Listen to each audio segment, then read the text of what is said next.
Зачем брать заказ, который полностью ломает твой рабочий процесс? Недавно клиентка из Америки попросила переделать нашу кинетическую птицу и полностью убрать нижний балансир. Деталь, которая приводит к плавному движению птичек из нашей линейки декора. Брать задачу, которую ты никогда не делал, или отказаться? Я думаю, что для любого мастера нет ничего невозможного. Если есть мастерская и ты горишь своим делом, то ты сможешь сделать практически любую вещь. Вопрос в другом.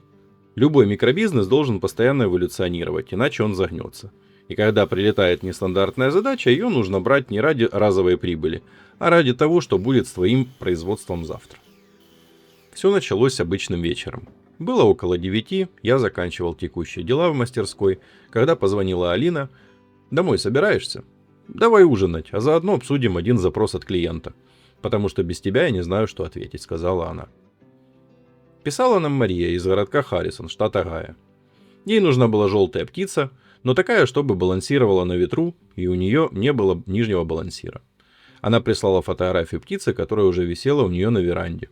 И мне сразу стало понятно, предложение Марии использовать любой наш стандартный шаблон просто технически неправильно. Ее ожидания не оправдаются. К тому же желтых птиц, кроме теоретически перекрашенного попугая, у нас в принципе и нет в линейке. Переписка с самого начала была очень конкретной, короткой и без лишних предисловий. Текст на экране вообще плохо передает живое общение. Между нами 1000 километров и огромная разница во времени. Когда у нас вечер, у них самый разгар дня. И даже настроение при чтении текста у вас в этот момент может быть абсолютно разным. Когда сообщение максимально короткое и сжатое, легко ошибочно додумать за человека то, чего нет. А реальность проще. Люди часто банально загружены своей работой, и им просто некогда расписывать длинные вступления. Зачастую клиенты с такими сложными запросами пишут без особой надежды. Ты у них в списке может быть 10-м, 20-м. Скорее всего, они спрашивали у многих мастеров, и не все могли ответить на подобные запросы. Потому что никто не хочет возиться с нестандартными штуками. И тут они пишут тебе, а ты говоришь: «Да, мы сделаем». У нас с Алиной есть простое правило. Всегда быть во благо клиенту и изначально понимать, что человек идет к тебе с добром. Поэтому к первому впечатлению от короткой переписки стоит относиться спокойно и без поспешных выводов. Мы согласились на заказ и дали себе неделю.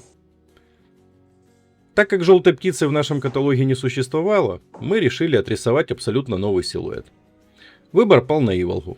У нас в Эстонии это обыкновенная иволга, а у Марии в Огайо балтиморская. Две невероятно похожие, яркие и грациозные птицы. Поскольку задача пока не серийная, всю разработку и изготовление пришлось перенести на вечернее время и выходные, не в ущерб основным задачам. Это был чистый эксперимент. Алексей сразу подсказал, что технически мы зажаты, сделать все на ЧПУ или на ручных станках не выйдет, придется комбинировать и выкручиваться. Ведь наша ленточная пила уже старая, а гриндера в мастерской до сих пор нет. Но при этом добавил, что ты выкрутишься, а если что, помогу, хоть и буду всю неделю занят на основной работе. Шаг в сторону от отлаженной серии мгновенно вскрывает слабые места мастерской. Новый заказ – это всегда честный аудит своего оборудования. Склеенная заготовка получилась толще 35 мм, поэтому вырезать ее на ЧПУ целиком, четко и без смещения – это задача сложная. В будущем мы, конечно, разработаем под такой объем отдельный техпроцесс, но сейчас, когда время строго ограничено, нужно было быстрое и логичное решение. В итоге станок лишь прорезал дерево наполовину глубины, задав точный вектор. Это создало идеальную направляющую канавку для ленточной пилы, чтобы полотно не уводило в сторону. Но на этом автоматика закончилась. Дальше нужный объем и правильную развесовку пришлось выводить исключительно вручную. Со стороны кажется просто. Раз не хватает инструмента, пойди и купи. Но любой, кто ведет крафтовый бизнес, знает реальность. Свободные финансы не лежат мертвым грузом. Они нужны на качественную упаковку, качественные краски, пигменты, воски, закупку сырья, налоги. Оборудование докупается постепенно и без фанатизма. Поэтому дефицит техники пришлось компенсировать головой и руками. И тут очень кстати пригодилась когда-то купленная насадка на ушем и дрель с лепестковым кругом. Да, пыльно, но зато максимально эффективно.